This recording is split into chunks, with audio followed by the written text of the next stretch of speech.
ராசிக்கும் ஒரு மனிதர் கூட வருவார். மேஷ ராசிக்கு யார் கூட இருந்தா அவங்களுக்கு அவங்க போற காரியம் வெற்றி அடையும்? கணவனோ மனைவியோ அவர்களுக்கு நம்ம செய்யணும்னு நினைச்சு எடுக்கிற ஒரு காரியத்தை பெண்ணாக இருந்தால் மற்ற ஆண்களாக இருந்தால் தனக்கு எதிர உட்கார்ந்து பேசிட்டு இருக்கவங்க. திருமணம் ஆற வரைக்கும் அந்த மிதுன ராசிக்காரங்க யாரை கூட்டிட்டு போவாங்க? அவங்க வீட்டில் இருக்கிறதுக்குள்ள குழந்தைங்க இருக்கும்ல, அந்த குழந்தைகளை சப்போர்ட்டுக்கு எடுத்துட்டாங்கன்னா, சிம்பிள் நகை கடைக்கு போவோம், நம்ம குழந்தைகளை எடுத்துட்டு வந்து மிதுன ராசிக்காரங்க போனாங்கன்னா, அக்காவோட மகன் மகள், அண்ணனோட மகன் மகள், மருமகன் மருமகள்னு அக்கா அண்ணா பசங்களை சொல்லுவோம்ல, இதெல்லாம் கன்னி ராசிக்காரங்களுக்கு. தனுசு ராசிக்காரங்களுக்கு கூட உழைக்கிற கோவர்க்கர்ஸ் இவங்களை சப்போர்ட்டும் பண்ணுவாங்க. இவங்க எந்த ஒரு நல்லது பண்ணோம்னாலும் கூட இருக்கிறவங்க யாராவது ஒருத்தரை செலக்ட் பண்ணி, மகரக்காரங்களுக்கு அவங்களோட கும்பராசிக்காரர்கள் முன்னோர்களுக்கு என்ன செய்யணுமோ அதை கட்டாயம் கடமைகளை முடிச்சாலே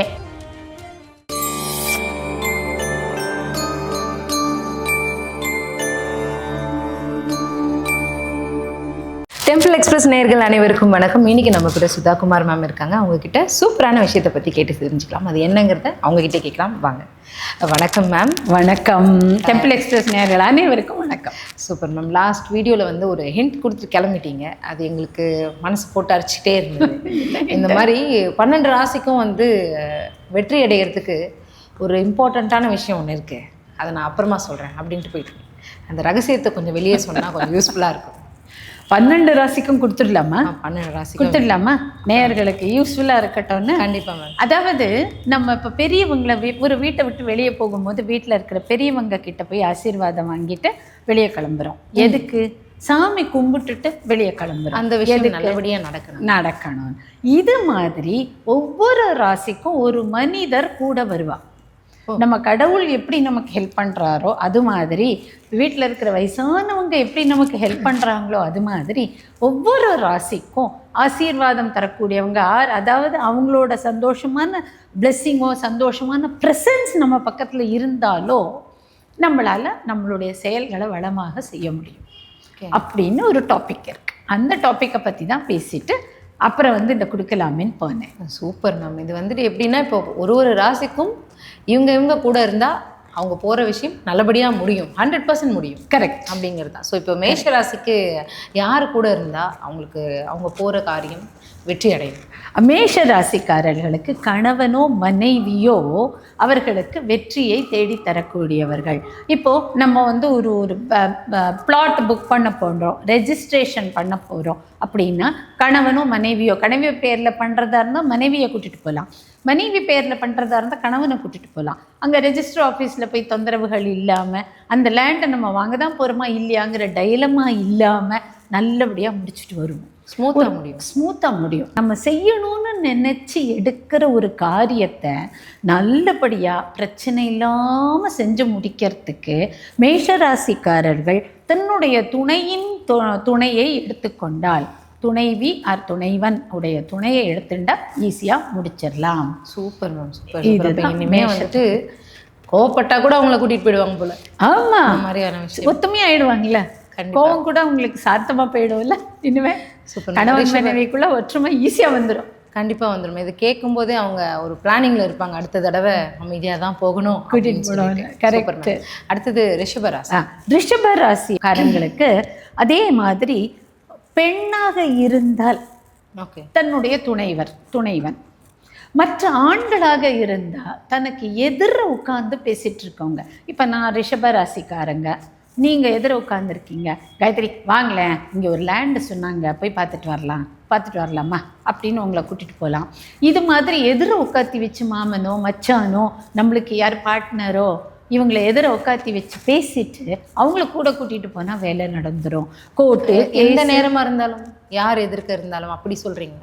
எதிர்க்க உட்காத்தி வச்சு ஒருத்தர் பேசிட்டு எதிர யார் இருந்தாலும் பேச, ஹோட்டலில் போய் உட்காந்துருக்கோம், எதிர உட்காந்துருக்கிறவங்க கிட்ட போய் என்ன கேட்க முடியும்? ஓகே, அதுக்காக தான் அந்த மாதிரி ஒரு முகம் தெரியாதவங்களோட பேசணும்னு வரும்போது அது சங்கடமான விஷயமா போயிடும். அதனால யாரோட நீங்க போகணும்னு நினைக்கிறீங்களோ அவங்கள உங்களுக்கு எதிர சேர்ல கொஞ்ச நாள் உட்காத்தி வச்சு இந்த விஷயத்த பேசிட்டு கூட்டிட்டு போங்க. ஓகே, புரியுது. அதை பற்றின ஒரு டிஸ்கஷன் ஒன்று பண்ணிட்டு எதிர அமர்ந்து உட்காந்து பேசிட்டு அவங்கள கூட கூட்டிகிட்டு போய் பாருங்க. கட்டாயமாக நம்ம போகக்கூடிய காரியம் ஜெயிச்சிட்டோம்.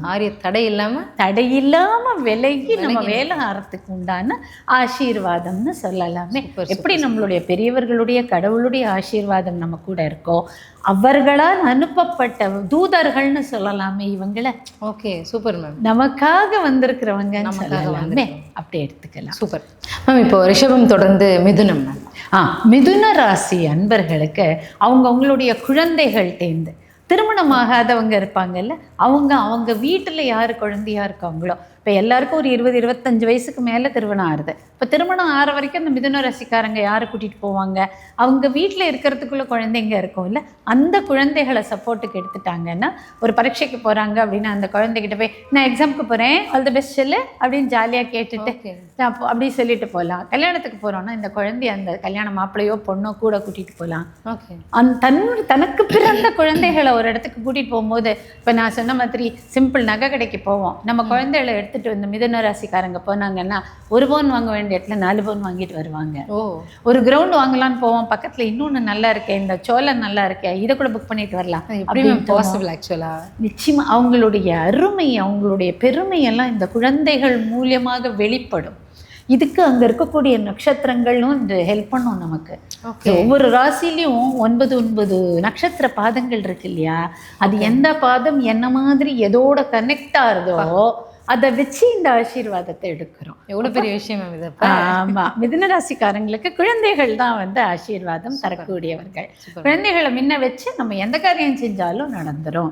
நிறைய வீட்டுல நம்ம அதை பார்த்துருப்போம்ல, குழந்தை பேர்ல வீடு வாங்குறது, குழந்தை பேர்ல இந்த வாங்குறது, குழந்தை பேர்ல நான் வந்து FD போட்டு வச்சிருக்கேன், இதெல்லாம் வளரும். சூப்பர். அடுத்தது கடகராசி. கடகராசி அன்பர்களுக்கு தன்னுடைய நெருங்கிய நண்பர்கள் கிட்ட இருந்தும் உடன் பிறந்தவர்கள் கிட்ட இருந்தும் கிடைக்கும். ஏன்னா எப்பவுமே உடன் பிறந்தவர்கள் எல்லாருமே வந்து சரிசமமா இருப்பாங்களான்னா பல வேளைகளில் விட்டு பிரிஞ்சிடுறாங்க இப்ப எல்லாம் பிரச்சனைகள்னால. அதே நெருங்கிய நண்பர்னா எப்படின்னா ஒரே ஒரு நண்பர் தான் இருப்பார், அந்த ஒரு நண்பர் ரொம்ப நெருங்கினவராக இருப்பார். அவரை கூட்டிட்டு நம்ம போக வேண்டிய காரியம். ஒரு என் பொண்ணுக்கு கல்யாணம் நிச்சயம் பண்ண போறேன்டா, ஜாதகம் எடுக்கலான்னு பார்க்குறேன், நீ என்ன சொல்ற? சரிப்பா, இந்த வருஷம் எடுத்தா சரியா இருக்கும், நானும் வரேன் கூட, எனக்கு தெரிஞ்ச ஜோசியர் இருக்கார் அப்படின்னு கூட்டிட்டு போவார். ஓகே, அந்த மாதிரி எல்லா விதத்துலையும் உங்க கூட நிற்கக்கூடிய ஒரு அன்பான ஒரு தோழன், அவரோ இல்லை அன்பான உடன்பிறப்புகள், அது ஆணா இருக்கலாம் பெண்ணா இருக்கலாம், யாரா வேணா இருக்கலாம். ஆணுக்கு பெண்ணா இருக்கும், பெண்ணு அக்கா தங்கச்சி அண்ணன் தம்பி. ஓகே, இதுல யாராவது ஒருத்தரோட நம்ம ரொம்ப அண்ணன் தம்பி அக்கா தங்கச்சி இல்லை, சித்தப்பா பெரியப்பா பசங்க எல்லாம் அண்ணன் தங்கச்சி ஒன்னா இருப்பாங்க. ஓகே, எங்க பெரியப்பா பசங்க அவனும் நானும் ரொம்ப ஃப்ரெண்டு, என் தம்பியை விட க்ளோஸ், அந்த மாதிரி உடன்பிறப்புகள் கூட ஹெல்ப் பண்ணுவா.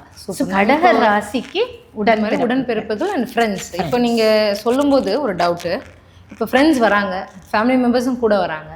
இப்போ ஃபேமிலி மெம்பர்ஸோட சேர்ந்து அந்த ஃப்ரெண்ட்ஸை கூட வந்தாலும் இந்த 2 பங்கு உண்டு, 2 பக்கம் துவாரபாலகா மாதிரி சப்போர்ட் ஆயிடுது இல்லை. சூப்பர். இல்லை, நான் கேட்குறது வந்து எப்படின்னா, இப்போ இந்த பிரதர்ஸ்ன்னு சொல்கிறீங்க, உடன்பிறப்புகள் சொல்கிறீங்க, அந்த உடன்பிறப்பு இல்லாமல் இப்போ ஒரு ஃபேமிலி ஃபங்க்ஷனில் 2 லைக் ஃபார் எக்ஸாம்பிள் இப்போ பொண்ணு பார்க்க போகிறாங்கன்னு வச்சுக்கோங்களேன், 2 பேரும் கூட வந்து ஃபேமிலியும் வரும், 2 பேரும் வருவாங்க, ஃப்ரெண்டும் வருவாங்க. 2 பேரும் வருது ரொம்ப நல்லதாச்சே. ஓகே, அதான் இப்போ ஃப்ரெண்ட்ஸ் மட்டும் இருக்கும்போது நான் இந்த 2மே மிங்கிள் ஆகிறது வந்து எப்படி கேட்குறேன் அப்படின்னா, இப்போது உடன்பிறப்புகள் இல்லாத டைமில் ஃப்ரெண்ட்ஸாக இருக்கலாம், ஃப்ரெண்ட்ஸ் இல்லாத நேரத்துல இருக்கலாம். இவங்க இருவரும் இணைந்து வரும்போது ரெட்டிப்பு பலன். சூப்பர். அதுதான் கடகராசிக்காரங்களுக்கு ரெட்டிப்பு பலன். சூப்பர். சிம்மம். எஸ், ஹையர் ஆஃபீஷியல்ஸ் அப்படின்னு சொல்லுவோம், நம்மளோட மேலதிகாரி. இப்போ வேலைக்கே போல எங்களுக்கு மேலதிகாரியே இல்லை அப்படின்னா நம்ம பாஸ்ன்னு மதிக்கக்கூடிய அளவுக்கு மரியாதைக்குரியவர்கள் இருப்பாங்கல்ல, இவங்களுக்கு நாளும் தெரிஞ்சிருக்கு. பக்கத்து வீட்டுக்காரங்களா இருப்பாங்க, எய்த்து வீட்டுக்காரங்களா இருப்பாங்க, நம்ம பிறந்த வீட்டில் பக்கத்தில் வளர்த்தவங்களா இருப்பாங்க. யாரோ ஒருத்தர் மேலே நம்ம ரொம்ப பெரியவர்னு ஒரு மரியாதை வச்சிருப்போம்ல, அந்த மாதிரி இடத்துல ஒரு அட்வைஸ் கேட்கலாம். அவரை போய் பார்த்துட்டு நான் இதை பண்ண போகிறேன் சரியா அப்படின்னு கேட்டுக்கலாம். நீங்கள் கொஞ்சம் ஆசீர்வாதம் பண்ணுங்க, நான் நல்லபடியாக முடிச்சுட்டு வரேன் அப்படின்னு ஒரு வார்த்தை அவங்களுக்கு சந்தோஷமாக 4 வார்த்தை பேசினா போதும். காலில் விழுந்து நமஸ்காரம் பண்ணி ஆசீர்வாதம் வாங்கணும்னு நான் சொல்ல வரல. சந்தோஷமாக அவங்களுக்கு எதமான வார்த்தையை பேசி அவங்க மனசுக்கு சந்தோஷம் கொடுத்துட்டா நம்ம இங்கே வெற்றி அடைஞ்சிடும். இது சிம்ம ராசிக்காரர். சிம்ம ராசிக்காரர். சூப்பர். அடுத்தது கன்னி. அக்காவோட மகள், அண்ணனோட மகள், மருமகன் மருமகள்னு அக்கா அண்ணா பசங்களை சொல்லுவோம்ல, இதெல்லாம் கன்னி ராசிக்காரங்களுக்கு ரொம்ப உதவுவாங்க. அக்கா வீட்டுக்காரை விட அக்கா பையன் எனக்கு ரொம்ப க்ளோஸ். அக்காவை விட அக்கா வீட்டுக்கு, அண்ணாவை விட அண்ணியை விட அக்கா பையன் எனக்கு ரொம்ப க்ளோஸ். இப்படி எல்லாம் சொல்றவங்க கேள்விப்பட்டிருப்பீங்க. நீங்க பாத்தீங்கன்னா அவங்க கன்னிராசிக்காரங்களா இருந்திருப்பாங்க. கன்னிராசி இருந்திருக்கும். கன்னிராசிக்காரங்களுக்கு அக்காவினுடைய குழந்தைகள், அண்ணனுடைய குழந்தைகள்லாம் ஆசீர்வாதம் தரக்கூடியவங்க. சும்மா ஹெல்ப்புக்கு கூப்பிட்டுக்கலாம். தம்பி எப்படிப்பா இருக்கீங்க, நல்லா இருக்கீங்களா, நான் வெளியே போகிறேன், அதுக்கு முன்னாடி உங்கள்கிட்ட பேசிட்டு போகலாம். அப்படியே மாமா சந்தோஷமாக போயிட்டு வாங்க மாமா அப்படிங்கும். அவ்வளோதான் அந்த ஒரு வார்த்தை. பாப்பா எப்படிப்பா இருக்கீங்க, அக்கா பொண்ணை கூப்பிட்டு பாப்பா எப்படிப்பா இருக்கீங்க, பரீட்சை நல்லா எழுதியிருக்கீங்களா, நல்லா எழுதியிருக்கேன்ம்மா, நீ எப்படி மாமா இருக்க, நான் வெளியே போயிட்டுருக்கேம்மா, நல்லபடியாக நடக்கும், போயிட்டு வாங்கம்மா. அவ்வளோதான். அந்த சின்ன ஹாப்பி கான்வர்சேஷன். அது ராசிக்கு யார் சொல்கிறாங்க அப்படிங்கிறதுல இருக்குது. சொல்லுவாங்க, அவங்க சொல்லுவாங்க, இவங்க கேட்டுருந்தாங்கன்னா இன்னும் ரொம்ப நல்லது. ஓகே. அக்கா, நம்மளுக்கு அக்கா அண்ணனே இல்லை, அக்கான்னு சில பேரை கூப்பிடுவோம், அண்ணான்னு சில பேரை கூப்பிடுவோம். பக்கத்து வீட்டில் மளிகை கடையில் அக்கான்னு. அவங்களுக்கு குழந்தைங்க இருக்கும்ல, அவங்க பசங்க ஒரு மரியாதை நிமித்தமா அவங்களுக்கு ஒரு ஹாய் ஹலோ சொன்னாலே போதும். ஓகே. அதுல இவங்களுக்கு சக்சஸ் நடக்கும். போற வழியில மளிகை கடை அண்ணன் என்னண்ணே எப்படி இருக்கீங்க, உங்க பையன் எப்படி இருக்கான், இதா இருக்கான்ப்பா, தம்பி எப்படி இருக்கீங்க தம்பி, நல்லா இருக்கீங்களா, நான் வெளியே போயிட்டுறேன்னா, போயிட்டாங்க மாமா. அவன் திருப்பி சொல்லுவான், போயிட்டாங்க மாமா. அந்த மாமான்னு அந்த பையன் போயிட்டு வா அப்படின்னு சொல்றது வார்த்தை. மாமி, அத்தை, ஒரு சின்னதா இருந்தாலுமே அது அவ்வளோ பெரிய விஷயத்த ஒர்க் அவுட் பண்ணுவேன். உறவுகளுக்கு கொடுத்த மதிப்பு இப்படி ஜாதகம் பார்க்குற போதுதான் எனக்கே புரியுது. இவ்வளவு இன்ட்ரிகேட்டா அதுல இருக்கு, இவ்வளோ லிங்காக இருக்குன்றது இப்போ பெரிய விஷயம். தேடி இதெல்லாம் எடுக்கும்போது நம்ம அந்த காலத்தில் அத்தை மாமா உறவு இல்லாமல் உண்டாலாம் சொல்லி பேசியிருக்கோம். கண்டிப்பாக. இப்போ தான் புரியுது. உத்தார் அக்கம் பக்கத்தில் 4 பேர் வரணும்டாம்பா, ஃப்ரெண்ட்ஸு. இப்படிலாம் பேசுவான் அந்த காலத்தில் மனுஷங்கள்லாம். ஓகே. இப்போ புரியுது, இவ்வளோ விஷயம் இருக்கா அப்படின்னு. ஸோ அப்போது என்ன விஷயங்கள் நடந்தாலும் அதுக்கு ஒரு காரணம் இருக்குன்றது இன்டைரக்டாக இப்போ எல்லாருக்கும் புரியறது நமக்கு. அவங்க டைரக்டாக சொல்லியிருக்காங்க, நமக்கு தான் அதை புரிஞ்சுக்க முடிய. அவங்க ஏதோ சாங்கியம் பேசுகிறாங்கன்னு நினச்சி நம்மளும் அதை தொடச்சி விட்டுட்டோம். இப்போதான் அதோட அருமை புரியறது. துளாராசிக்காரங்களுக்கு அவங்களே தான் ஆசீர்வாதமும் பண்ணிக்கணும். இந்த துளாராசிக்காரங்களோட நேச்சர் என்னன்னா, ஒரு காரியம் எடுத்துட்டு இது வேணுமா வேண்டாமா ஃபிக்கல் மைண்டட்னஸ். அதான் வேற ஒருத்தவங்க கிட்ட கேட்கறதுக்கு அவங்களே பேசணும்ல, அவங்களே பேசிக்கணும். அதனால அவங்களே பேசி தீர்மானமா நீ அதாவது அவங்களுக்குள்ள அந்த இன்செக்யூரிட்டி வந்துடும். அந்த இன்செக்யூரிட்டி வராம நீ எடுத்த வேலை நல்லது தாண்டா, போய் செய், பாத்திரலாம், ஒரு கை உள்ளே சொல்ல அப்படின்னு தன்னைத்தானே பத்திரப்படுத்திக்கணும். அந்த துளாராசிக்காரங்களை வேற யாராலையும் பத்திரப்படுத்தவே முடியும். அவங்க தனியா போனாலே போதும். தனியா போகணும், ஆனால் கான்ஃபிடென்ட்டா போகணும். தனியா போறேன்னுட்டு கண்ணா பின்னான்னு ஓவர் பயம் இல்லாம போய் முட்டிக்கிறதும் தப்பு, பயந்துட்டு போய் நடுங்கி வேலை செய்யறதும் தப்பு. அவங்களுக்கு அவங்களே பாசிஃபை பண்ணிட்டு இப்போ நீ எடுத்திருக்கிற தீர்மானம் கரெக்டு தான், நல்லபடியாக நடத்தும்படி நடத்திக்கோ அப்படின்னு சாமி கிட்ட வேண்டின்னு இவங்களே எடுத்தாங்கன்னாலே ஸ்டெப்பு துளாராசிக்காரங்களுக்கு நல்லதே நடக்கும். அப்போ பிரபஞ்சத்தோட துணை பிரபஞ்சத்தோட கரெக்டாக சொல்றீங்க. துளாராசிக்காரங்க ஈஸியாக பிரபஞ்சத்தோட இணைஞ்சிடுவாங்க. மிதுன ராசிக்காரங்களுக்கு பிரபஞ்ச காற்றே, அதனால அவங்களுக்கு இணைவுன்னு புதுசாக வேண்டாம். அதே துலாம்ங்கிறது காற்று, தென்றல் காற்று ராசி. அது பிரபஞ்சத்தோட ஈஸியாக ஓப்பன் ஆகி இணையக்கூடிய ஒரு அம்சம் உள்ளது. அப்போது இவங்க பிரபஞ்சத்தோடு இணைஞ்சு ஒரு காரியத்தை செஞ்சாங்கன்னா நல்லது நடக்கும் அப்படிங்கிறது தான் தன்னைத்தானே ஆசீர்வதிச்சுக்கிறது. புரிஞ்சிச்சு அப்படின்னு சொல்கிறேன். அடுத்தது விருச்சிக ராசிக்காரங்களுக்கு அம்மாவிடமிருந்து ஆசை கிடைக்கும். தாயிடமிருந்து, தாய்கிட்ட போய் ஒரு சம்பளம் வந்தோடனே அம்மா கிட்ட கையில் கொடுத்துட்டு வாங்கிட்டு வந்தா பெரிய பிரச்சனைக்கு வருமே. அது வரும், கொடுத்து வாங்கிட்டு வந்துடணும். கொடுக்கணும்னு நான் சொல்லலை. அம்மா சம்பளம் வந்துடுச்சு, ஆசீர்வாதம் பண்ணுன்னு கேட்டு வாங்கிட்டு வந்துடணும். அந்த மாதிரி நான் ஏதோ ஒரு புதுசு நல்லது செய்கிறேம்மா, இது கல்யாணம் பண்ண போகிறேம்மா, லோன் இது வீடு வாங்க போகிறேம்மா அப்படின்னு ஒரு வார்த்தை அவங்கக்கிட்ட சொல்லிட்டு செய்யும்போது அவங்க சந்தோஷமா அப்படியாப்பா சரி அப்படின்னு சொல்கிறதுக்கு அவ்வளோதான். அவங்களோட மனமானது லேசான ஒரு சந்தோஷத்தை அடையிற அளவுக்கு நம்ம பேசினா போதும். இவங்க வந்து விருச்சிக ராசி. விருச்சிக ராசிக்கு அடுத்து வரக்கூடியது தனுசு ராசி. தனுசு ராசிக்காரங்களுக்கு கூட உழைக்கிற கோவர்க்கர்ஸ் இவங்களை சப்போர்ட்டும் பண்ணுவாங்க, இவங்களும் அவங்களுக்காக உழைப்பாங்க. இந்த இதுலலாம் கம்பெனிலலாம் லீடர்ஸ் பார்த்துருக்கீங்களா, யூனியன் லீடர்ஸ் இவங்க இந்த தனுசு ராசிக்காரங்களா இருப்பாங்க மோஸ்ட்லி. ஆமாம், என்ன தனக்காக மாத்திரம் இல்லாமல் கூட இருக்கிறவங்களையும் கூட்டிகிட்டு போகணும்னு நினைக்கிறவங்க. ஸோ இவங்க எல்லாரும் அவங்கள என்ன சொல்லுவாங்க, நம்ம லீடர் நம்மளெல்லாம் பார்த்துக்கிறார் அப்படின்னு ப்ளஸ் பண்ணுவாங்க. ஸோ தனுசு ராசிக்காரர்களுக்கு கூட வேலை செய்பவர்கள் அதை எப்படி யூட்டிலைஸ் பண்ணணும்? இவங்க எந்த ஒரு நல்லது பண்ணோன்னாலும் கூட இருக்கிறவங்க யாராவது ஒருத்தரை செலக்ட் பண்ணி நான் இது செய்ய போகிறேன்ப்பா, போயிட்டு வந்துடுறேன், இப்போ கம்பெனிலேருந்து லீவ் எடுத்துகிட்டு போகிறேன்ப்பா, ஒரு 1 ஹவருக்கு என் பொண்ணு பார்க்க வராங்கப்பா, போயிட்டு வா சீக்கிரம் போ, நான் பார்த்து லேட் ஆகிடாத நான் பார்த்துக்கிறேன் அப்படின்னு சொல்லுவாங்கல்ல. அந்த மாதிரி ஒரு அன்பு பரிமாற்றம், இது எல்லாமே அன்பின் பரிமாற்றம். நம்ம எவ்வளவு கொடுக்குறோமோ அவ்வளவு நமக்கு திருப்பி ஆசீர்வாதமாக வரும். இவ்வளவுதான். சூப்பர். இதுதான் கான்செப்ட். சிம்பிளா கான்செப்ட் இவ்வளவுதான். இந்த கான்செப்டை எடுத்துட்டு நான் சொல்ற ஆளுங்களை நீங்க அன்பின் பரிமாற்றத்துக்கு துணை கொண்டுக்கணும். ஒவ்வொரு ராசிக்காரர்களும் நீங்க சொல்ற ஆட்களை கையில் அப்படியே வச்சுக்கிட்டாலே போதும், முடிஞ்சு போச்சு, அவ்வளவுதான். அடுத்து நம்ம மகரக்காரங்களுக்கு அவங்களோட அப்பா இல்லாதவர்கள், அப்பான்னு கூப்பிடுற வயசுக்காரங்க பக்கத்து வீட்டில் எதிர வீட்டில் நிறைய பேர் இருப்போம். அப்பா வயசு அவருக்கு, என்னப்பா எப்படிப்பா இருக்கீங்க நம்ம கேட்போம்ல, அந்த மாதிரி கண்டிப்பா அந்த மாதிரி ஆளுங்க கிட்ட நம்ம ஆசீர்வாதம் வாங்கி. மகர ராசிக்காரர்கள் வந்து அப்பா கிட்ட பேசிட்டு ஒரு விஷயத்த பண்ணா சக்சஸ் ஆகலாம்.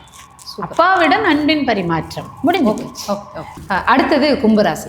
கும்பராசிக்காரர்களுக்கு பித்ருக்கள்னு சொல்லப்படக்கூடிய தன் வழி வந்த இறந்த மனிதர்கள், முன்னோர்கள் ஆர் அறியாத மனிதர்கள், புது மனிதர்கள். இப்போ ரோடோட நம்ம வந்து சிக்னலில் நிற்போம், காரை நிறுத்துவோம், யாராவது ஒருத்தன் வந்து 10 ரூபாய்க்கு பேனா தருவான்.